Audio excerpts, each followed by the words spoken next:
That's what I asked. Didn't do my homework. Sorry. That's okay. Pastel. Pastel. And acrylic. Yes. That's it. All right, so. Take it away, Lynn. Thank you. All right. Thank you.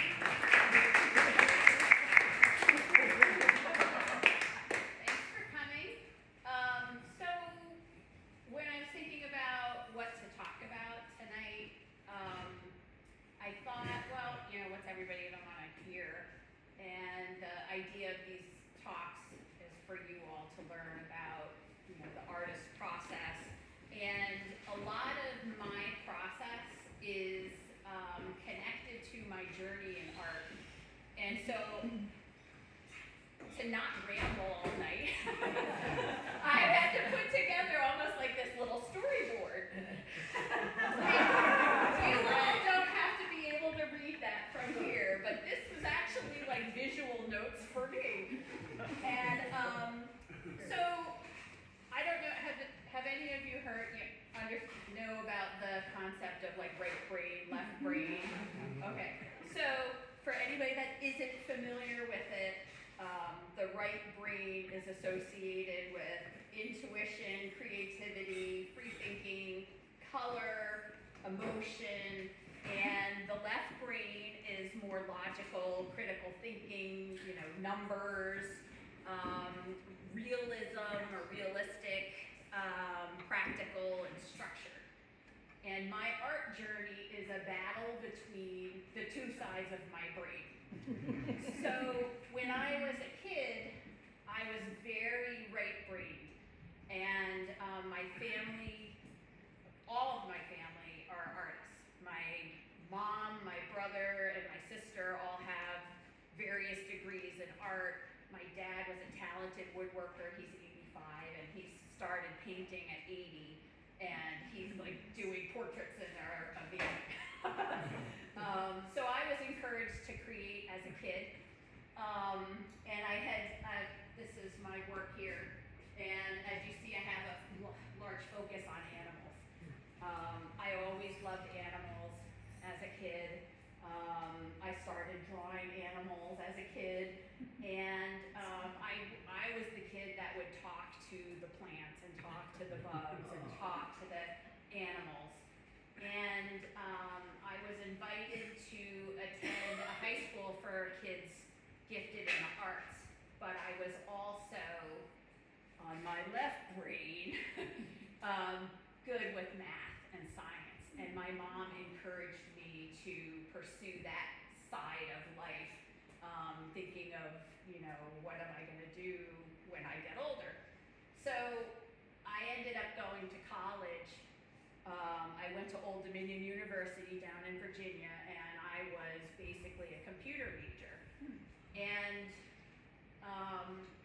once I started college, I basically lost my right brain. I was so engrossed in computers and technology, and then life kind of carried me away. And it was hard to get my right brain back. And it wasn't until the early 2000s, my sister and I had been going to an art show up in Waterbury, Vermont. And there was a woman who painted these signs on architectural salvage. And I love antiques, and I love antique houses. And I was attracted to her work, but there was all letters. And every year I said to my sister, why wouldn't she just put a horse in there, or a tree, or a little house? And I would, I loved folk art. And after probably the third year of saying the same thing, my sister said, why don't you do it?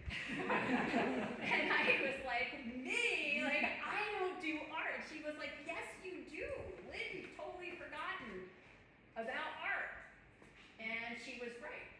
And so I signed up for a workshop at Fletcher Farm in Ludlow. And it was painting like Rufus Porter folk art class.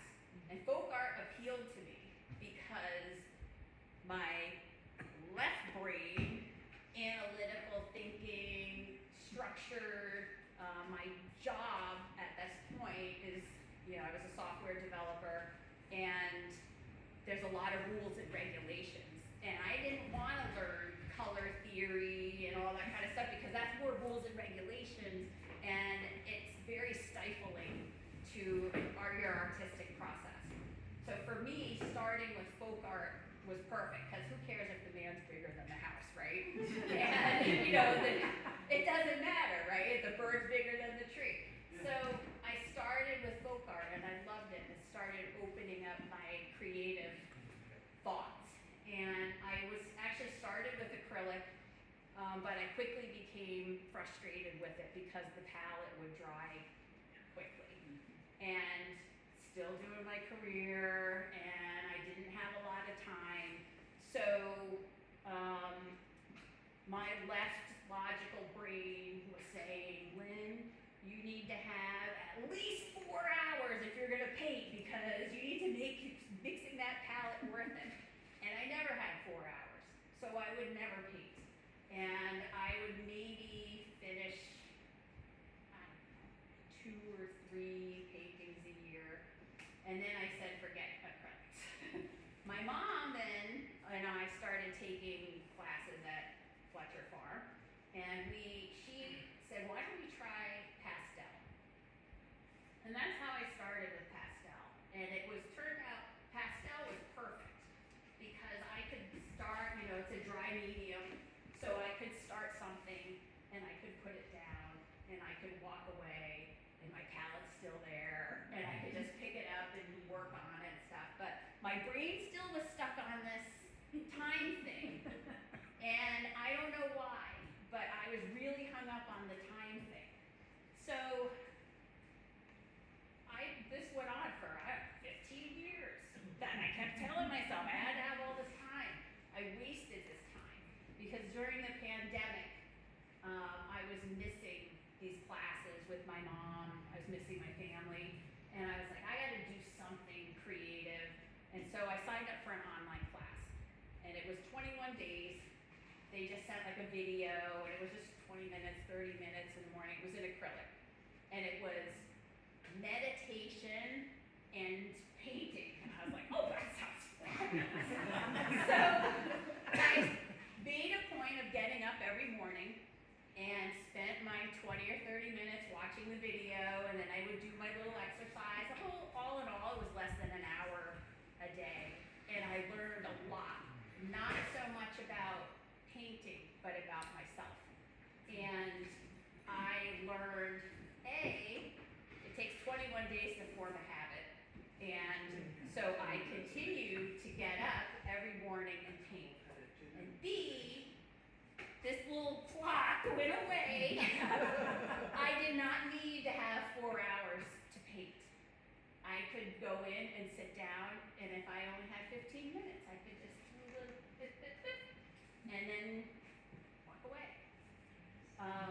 So since the pandemic, I have painted every day, whether it's 5 minutes or the 4 hours or whatever, and I became a lot more prolific in my painting.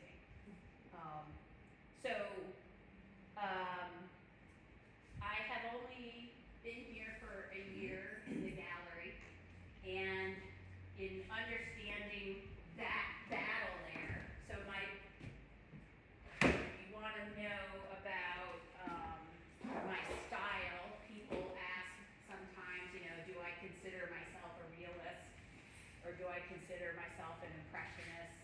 And I would say I'm a realistic impressionist.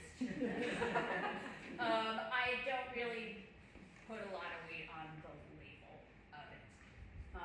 My left brain wants to be photorealistic, but I know that that's a dangerous area for me to go, because once I do that, the joy's gone. I'm too focused on this little dot right there, and is there, he's not really purple and orange, and I shouldn't do this and I shouldn't do that, and I get too nitpicky. So I have to stay out of that side of my head when I'm doing art. What draws me, I love dramatic light.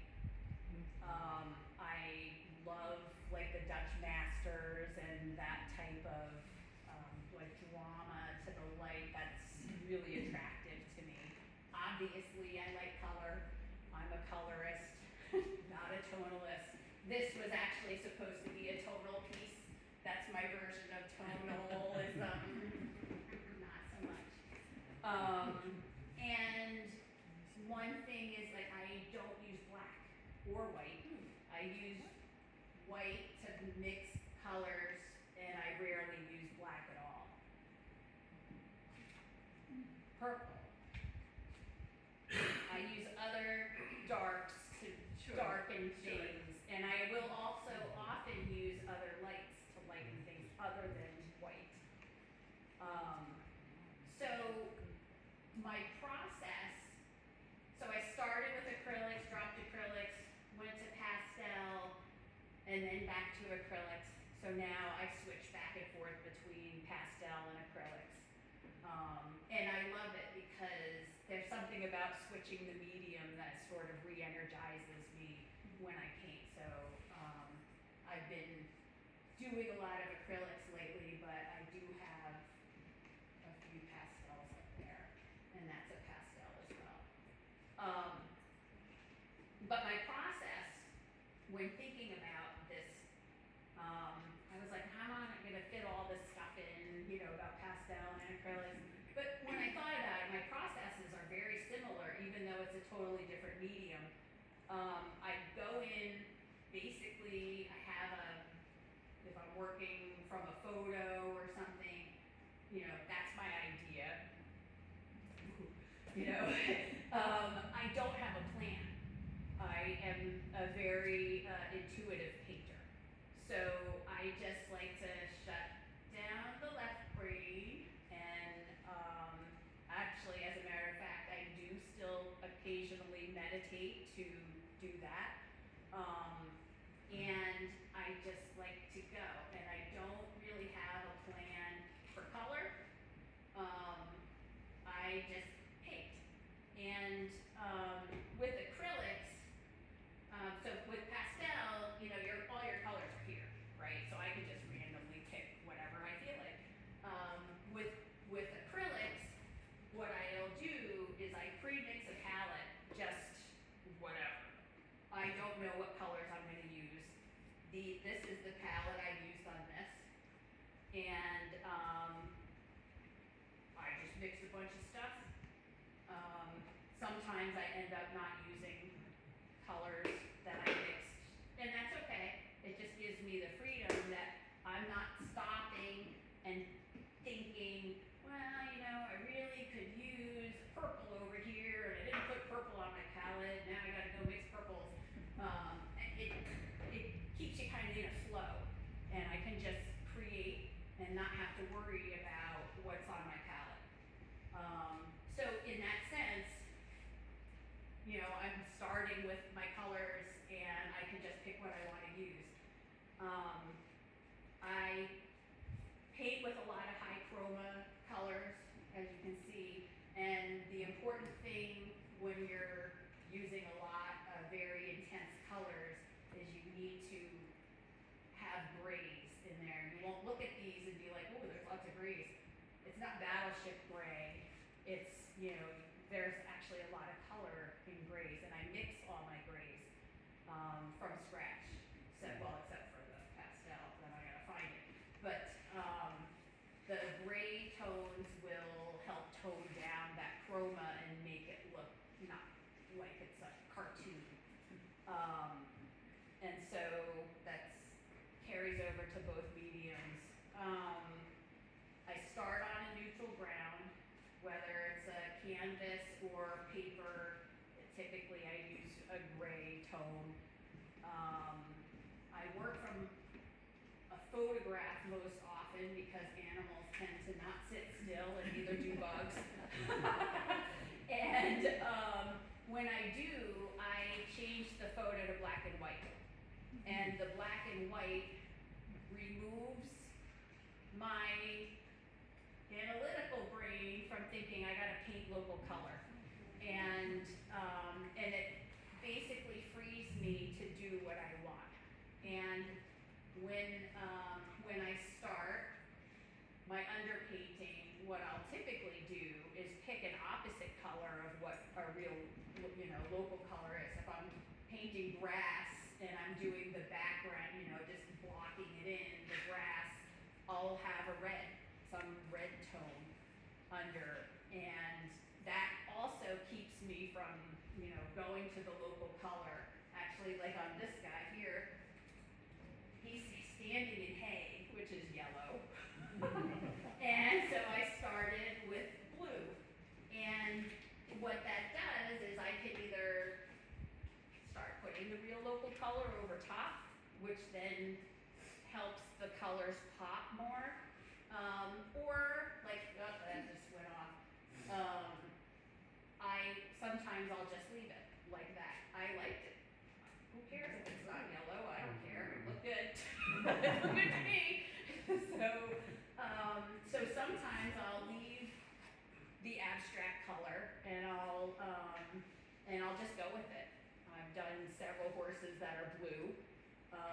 You know, these guys are not really that yellow in life. And he's not really orange and purple. So, yeah, I don't, also from a style perspective, or a process perspective, I should say, I don't do a lot of blending. I used to. Like there's a lot of blend, this is an earlier pastel that I did, and I did blend a lot in that. And then I got away from it, and I don't know why, just felt like it.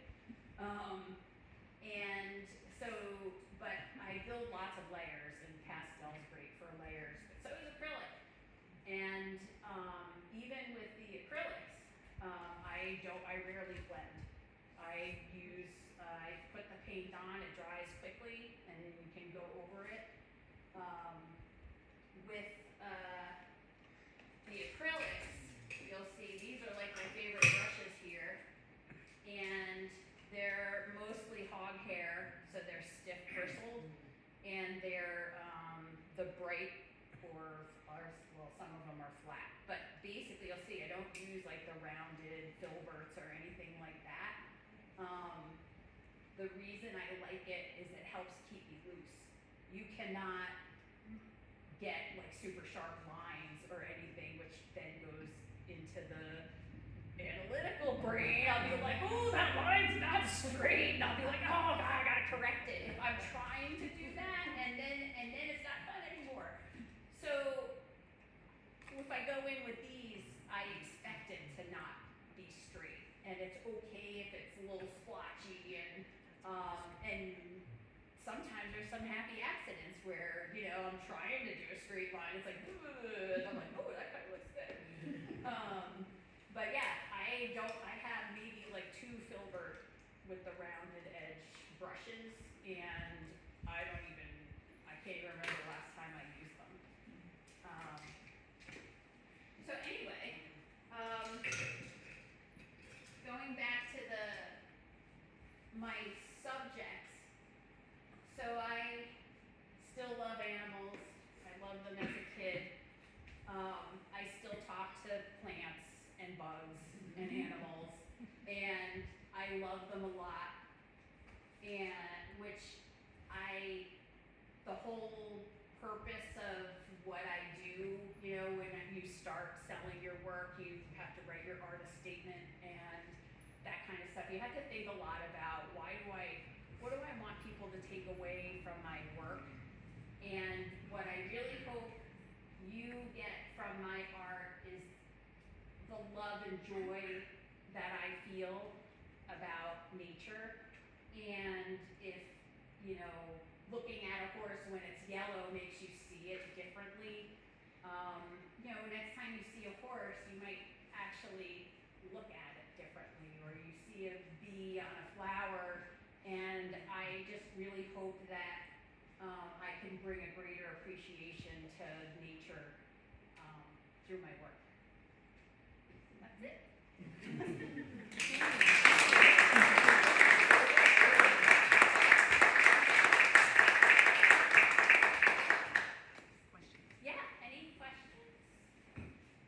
I'll start with a really naive question.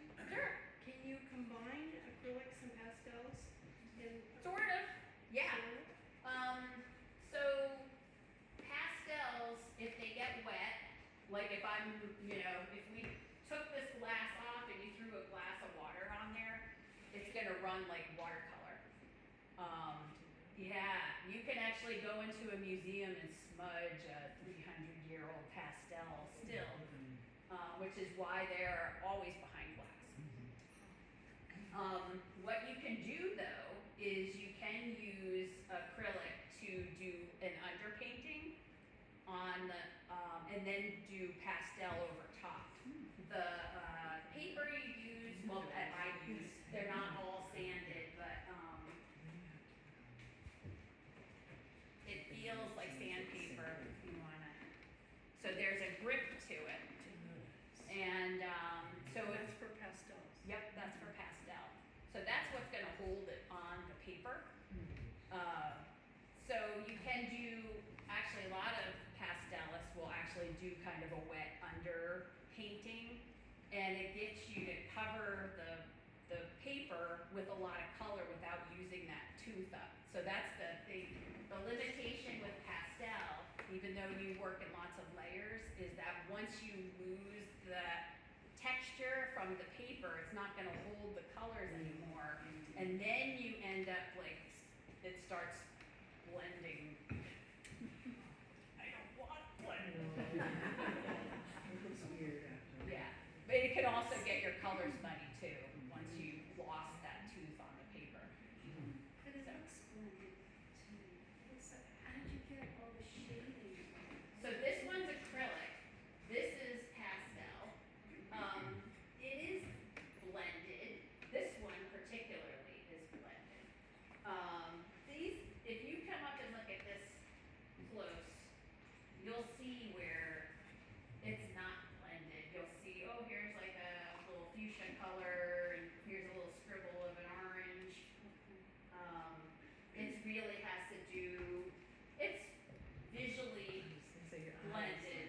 From, you know, that far back, it'll look like it, but if you look at it, look at any of these up close, you'll see they're not.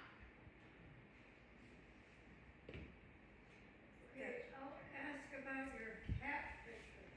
This one? It's kind of asymmetric. So what is your thinking? Is the pattern of the curtain, or, you know, how do you think about that one? So what I liked about this was the light, obviously. And I am okay with like a lot of negative, so this is considered negative space in a picture. You know, this subject's not centered, it's not taking up most of the field of view. But I'm like, I don't mind that. And it gives me, this was fun to do this little light here. I don't know, I liked it. That's basically what drives me, is I do what I like. Is that the same cat? No, actually that's a different cat. But I painted these, when the gallery we had the eclipse show. And it was, they were, I like, obviously, like this guy, the eye looks like an eclipse. And, this was his shadow, Oh, I the like shadow. the light and the Yeah. shadow, and he or she is blocking the light like an eclipse. Not that you know that right away, but, hey, that's an eclipse! No, but I like how you interpreted the, you know, the eclipse. Yeah. It's Judy not- said, I don't want a bunch of paintings of eclipses. I'm like, you guys need to be more creative than that. I'm like, oh no, what am I gonna do with animals? So that's how I interpreted it. It's hard for me to believe that's not black. It's not. It's so, it's such an intense dark. It's like, What what is is that, something- dioxazine? This guy. violet, yeah, Dioxazine purple. purple. I have that color. Yeah. Telling you. And you didn't blend. There might be like Payne's gray in there too, that's very dark. It's Also, wonderful, and it's not a criticism, I just am like, holy moly, how did, you know, how does that yeah, do that? yeah, Now you know. yeah, you know. Yep. when did you choose not to use black or white? So was it? I like color better. That's why. Okay.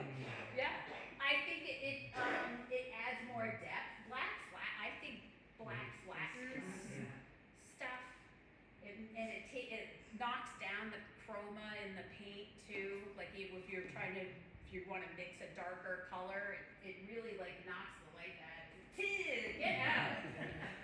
So how about the cat then? The cat is not black? No, that's a very similar purple to this one. So yeah. And actually there's a really dark blue in that cat too. Yeah.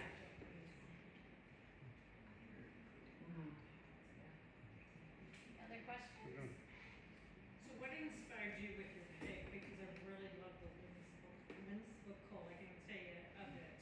The pig, the Yeah. ones in the auction? Yes.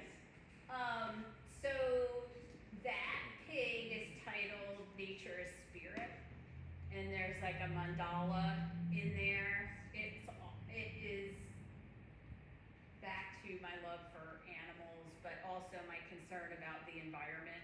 If you look at the animals that are on there, most of them are endangered or threatened because of environmental changes that are happening. And I want people to respect nature and be nicer to, they deserve to live like we do. So, that's why. And it's on a pig. So I'm just interested in, you said you use photos from the wild herds and out west. You could, Oh, the ones from the Dakotas? yes, Yeah.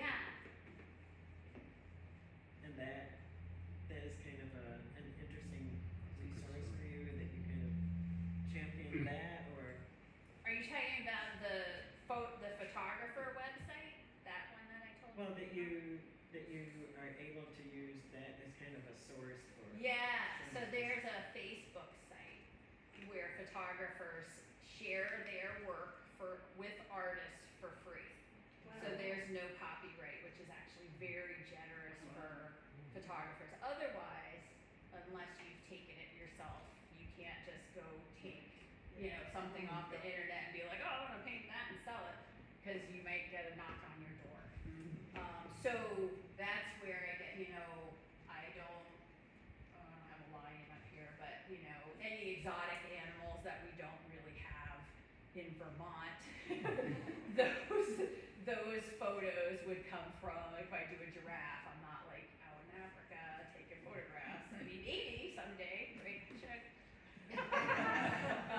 But yeah, so exotic animals are coming from other photographers who share their work, which is actually And do you have to cite them when you? No. No. You don't.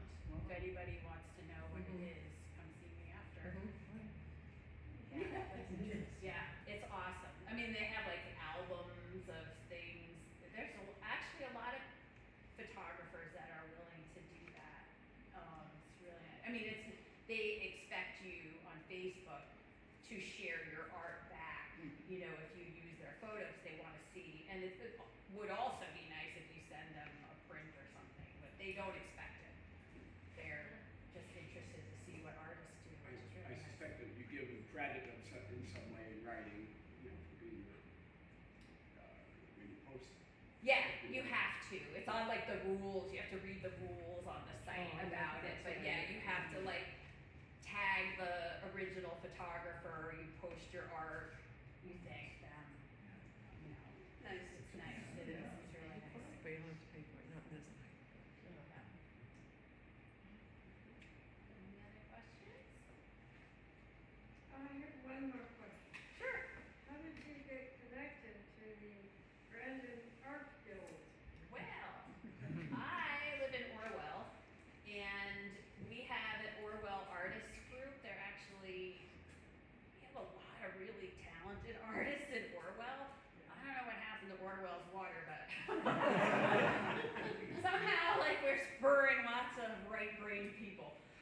And so when I was before the pandemic, I was like, all right, I'm still trying to figure out how am I gonna paint more often, right? I still had that 4 hour, I gotta paint for, I have 4 hours, and I couldn't get unstuck. So I thought, you know what, I'm just gonna go to this artists group, and maybe that'll inspire me, and I'll figure out how to get over my limitation that was in my brain only.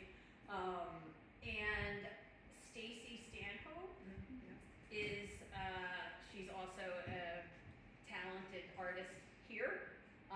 She also lives in Orwell, and she suggested that I do the jury for this gallery. So thanks, Stacy. Lucky us. Love you, Stacy. Any other questions? Congratulations, it's beautiful work. Yes.